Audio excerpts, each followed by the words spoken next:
Sí, muchas gracias, con su venia, presidente. Bienvenido, licenciado Héctor Gutiérrez. Gracias, señor. Director de Infraestructura Educativa. Hemos escuchado con mucha atención sus planteamientos, sus respuestas. En algunas coincidimos, en algunas no coincidimos, por los datos que voy a ir mencionando en mi participación. Nosotros seguiremos insistiendo que para que verdaderamente el sistema educativo nacional pueda dar un salto hacia la modernidad y hacia alcanzar la calidad educativa que plasmamos en el tercero constitucional, el gobierno primero tiene que declarar a la educación una prioridad nacional. Segundo, entender que la educación es un motor de desarrollo del pueblo. Tercero, que la educación debe considerarse como una práctica de la libertad, porque el sistema educativo precisamente está llamado a hacer hombres y mujeres libres a partir de abatir la ignorancia.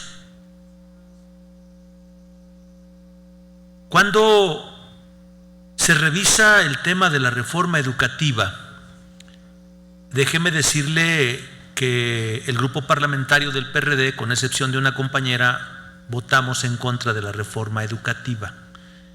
Y votamos en contra porque desde nuestra visión que tenemos del Estado social, democrático y de derecho, la reforma educativa fue una reforma que se quedó incompleta para alcanzar la educación de calidad. Se puso en el centro del debate el tema de la profesionalización del maestro, utilizando como instrumento la evaluación. En los debates que tuvimos previos a la discusión final, porque no discutimos la reforma educativa el día que nos fuimos por allá a otra casa que no es la del Senado, 3 o 4 minutos se aprobó en comisiones esta reforma educativa. Entonces, nosotros votamos en contra porque consideramos que quedó incompleta. ¿Por qué quedó incompleta? Queda incompleta porque no se tratan temas que son trascendentales. Cuando se habla de la evaluación, aquí únicamente se habla de la evaluación del maestro. Insistimos que debía de considerarse la evaluación no solo del maestro, se debería considerar la evaluación del secretario de Educación Pública para abajo, porque ¿quién nos garantiza que el secretario de Educación Pública es infalible? ¿Por qué al subalterno someterlo a una evaluación y si reprueba 3 veces se tiene que cambiar tiene que dejar su trabajo docente? ¿Por qué el secretario de Educación Pública no darle la misma medicina? Es un ser humano que le pone en sus manos lo más preciado que tiene un país, que son sus educandos. Y entonces desde ahí nosotros insistimos en que había que hacer una evaluación de la infraestructura educativa, que si no se evaluaba la infraestructura educativa,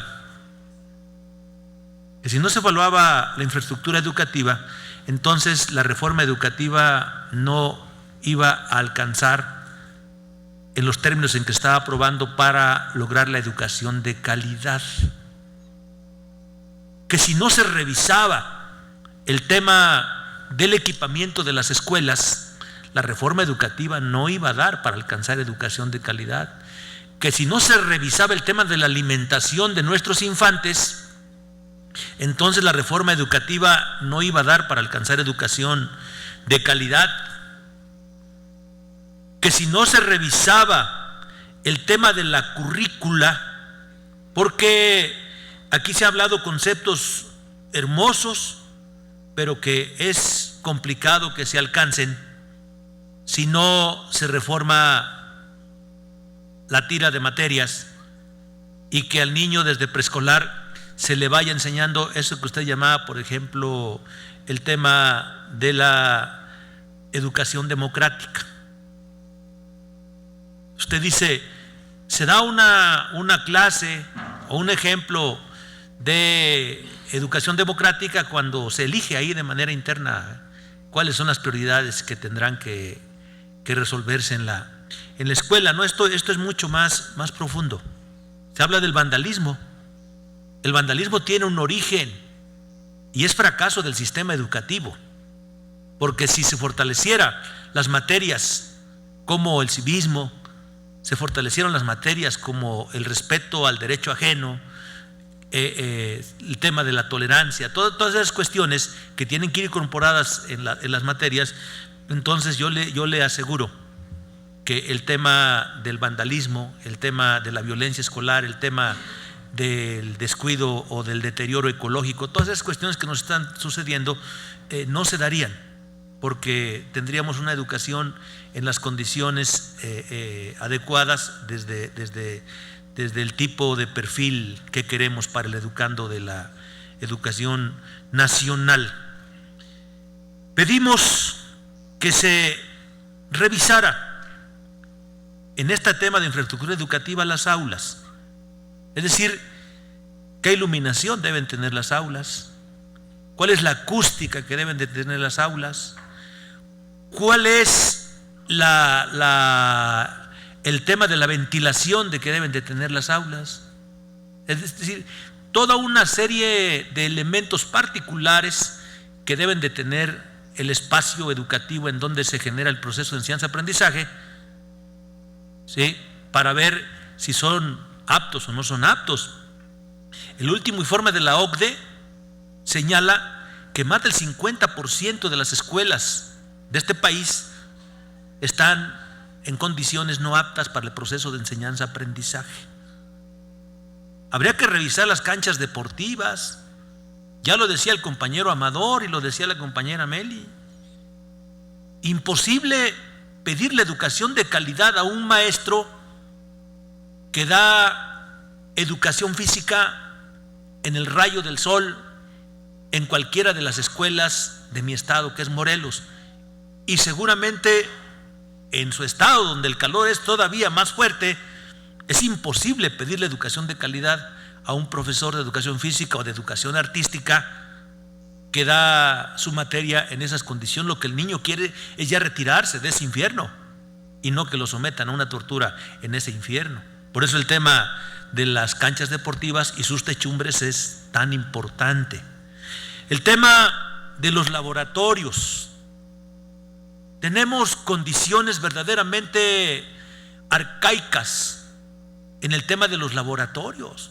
Usted revise el laboratorio de la escuela secundaria que usted guste en el país y va a haber excepciones de escuelas modernas. El porcentaje más alto tiene todavía laboratorios del siglo pasado.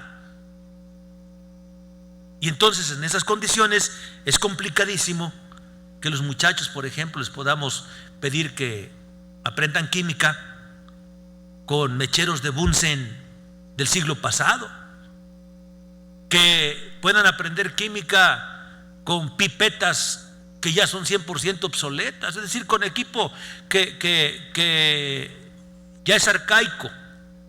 El tema de los talleres. Déjeme decirle que yo fui profesor de soldadura y forja en escuelas secundarias técnicas de mi estado. Acabo de visitar la última escuela donde trabajé en 1980, y las plantas soldadoras de 1980 son las mismas del año 2015.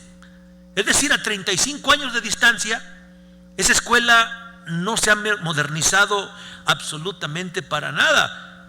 Imagínense, las escuelas secundarias técnicas, su lema lo dice: Somos semilleros del porvenir, pero ¿cómo generar un semillero cuando no contamos con las condiciones científicas y tecnológicas actualizadas? Es muy complicado exigirle a un maestro que esté enseñando forja y soldadura, le pongo ese ejemplo particular, con equipo de hace 35 años. El tema del que usted dice que el presidente plantea que debe ser prioridad las redes eléctricas en las escuelas. Un porcentaje altísimo de las redes eléctricas de las escuelas están en condiciones deplorables y el riesgo para la comunidad escolar es altísimo por los cortocircuitos que se pueden generar por esas condiciones inadecuadas. Imagínense, en la escuela de la que estoy hablando, 35 años una instalación eléctrica, dígame qué instalación va a poder servir con ese tiempo de servicio.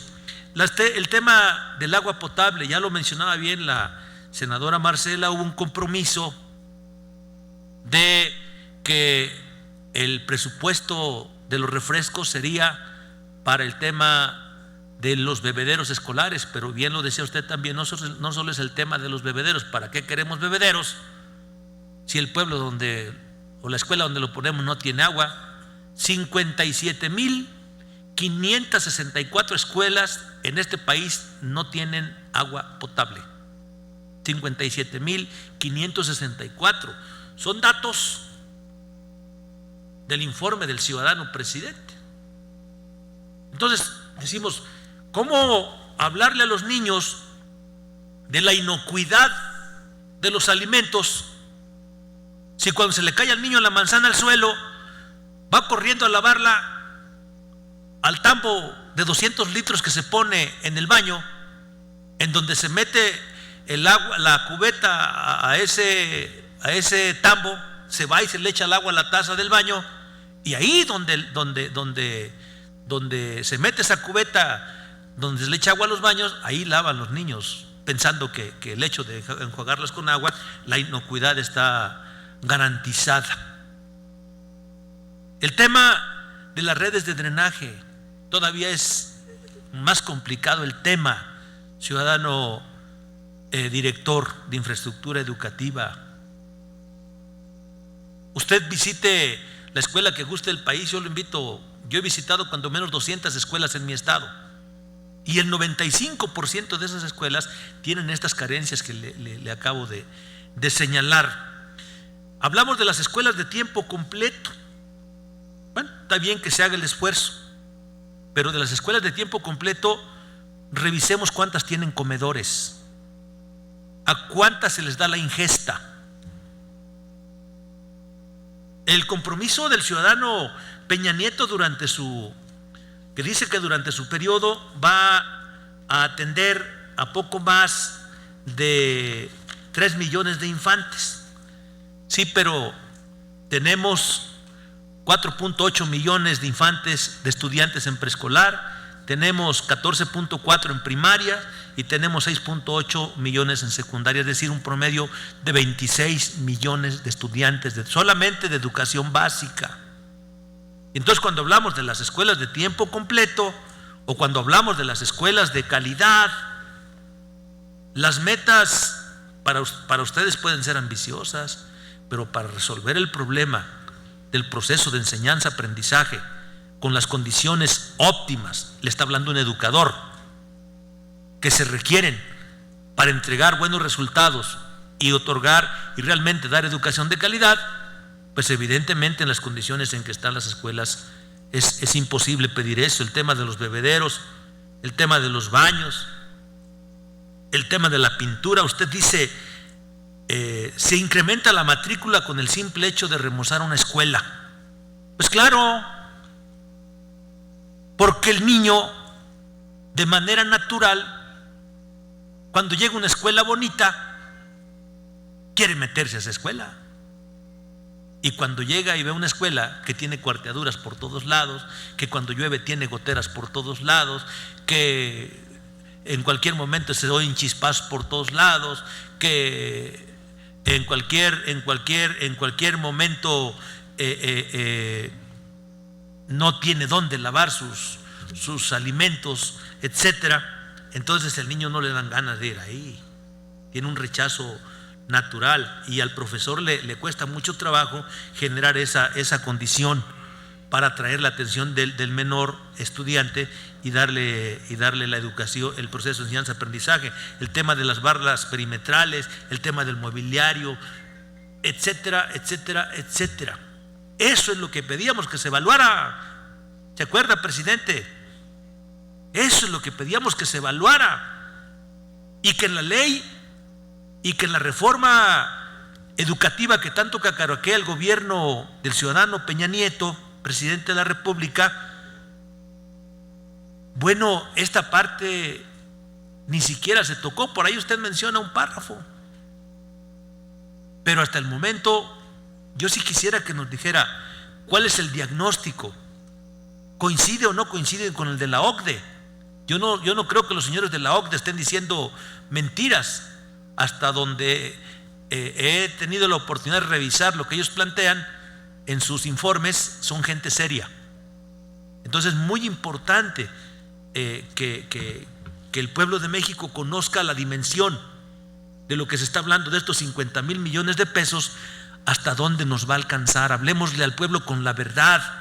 Cualquier esfuerzo que se haga por mejorar la infraestructura educativa de nuestras escuelas es loable, cualquiera, por pequeño que sea, y lo vemos cuando tenemos la oportunidad de gestionar una techumbre para una escuela. Hacen fiesta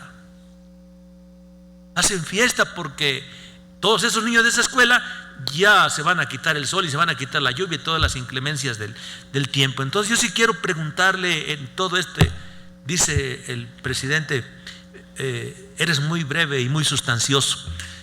Gracias, presidente. Sí, el diagnóstico, es muy importante conocer el diagnóstico para saber exactamente qué tanto van a impactar estos 50 millones de pesos. 50,000 millones de pesos. En el informe que dieron en Jojutla, Morelos, el ciudadano Peña Nieto decía que se van a impactar poco más de 5 millones de alumnos. El rezago es brutal. Y si tenemos 26 millones de infantes, entonces quiere decir que estos 50,000 millones de pesos van a servir para atender poco. ¿Cómo definir lo prioritario? Yo como educador podría dar mi opinión de qué requerimientos yo les requiero a ustedes como patrón para que yo pueda entregar educación de calidad en materia de infraestructura, para que cuando yo me enfrente al proceso de enseñanza-aprendizaje, decirle, mi aula está en óptimas condiciones, tiene iluminación, tiene ventilación, etcétera, etcétera, etcétera. Yo le puedo como educador, pero ustedes ¿cómo van a definir las prioridades? ¿Solamente luz y agua? Yo creo que no va a dar. Requiere, y con esto concluyo, se requiere atender todos estos temas si realmente el gobierno quiere que los maestros entreguen educación de calidad. No es verdad y miente el gobierno si sostiene que con la reforma educativa vamos a darle educación de calidad al país. Por eso es muy importante que se hable con la verdad, ciudadano director. Muchísimas gracias.